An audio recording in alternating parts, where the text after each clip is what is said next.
É sobre tudo isso. Portanto, estamos aqui para pensar sobre assuntos da mais alta sociedade, no sentido de que vamos pensar país, vamos pensar política, sobretudo aquilo que se diz o destino dos homens em sociedade, o governo de homens livres.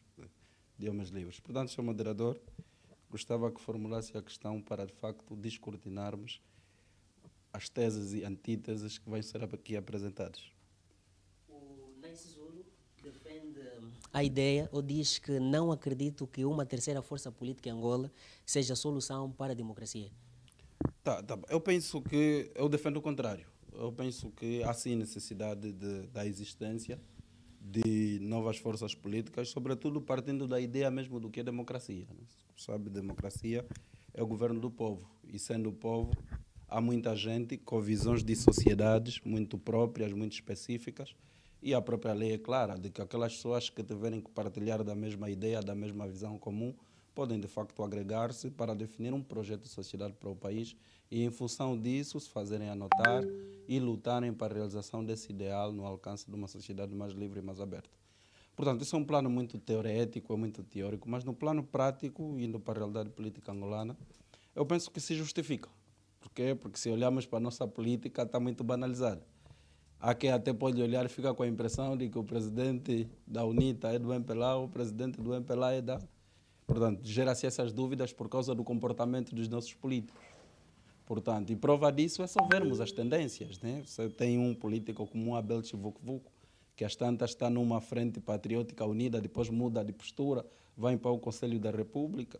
Você tem o Adalberto Acosta Júnior, que ganha eleições, às tantas não reivindica resultados. Portanto, há uma questão de incerteza sobre o futuro do país que permite que, de facto, se olhe a política com maior seriedade e aqui dizer mesmo que a política não é um plano qualquer. Não é qualquer homem que se deve dedicar aos assuntos da política. Portanto, quem deve se dedicar aos assuntos da política são, de facto, homens probos, que acarretam consigo uma certa virtude e idoneidade. Portanto, o que vemos em Angola não é isso. Um país onde uma comunidade tem como homem da cultura, por exemplo, um pai diesel, que é da casa Umisha. Portanto, nós estamos aqui a banalizar aquilo que é a própria política.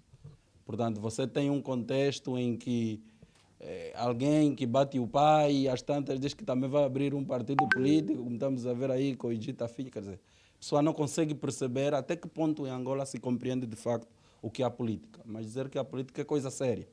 E sendo coisa séria é destino de homens, destino de famílias. Eu não acho que o Nice Zulu estaria disposto a entregar os seus filhos a serem levados a um destino que não gostaria que lá chegasse. Portanto, a política é para levar as pessoas à felicidade. E se de facto não entendermos assim, então nós vamos ter aqui uma espécie de negociação da política. A política não é business, não é essa questão de discurso, de negócio, negociatas.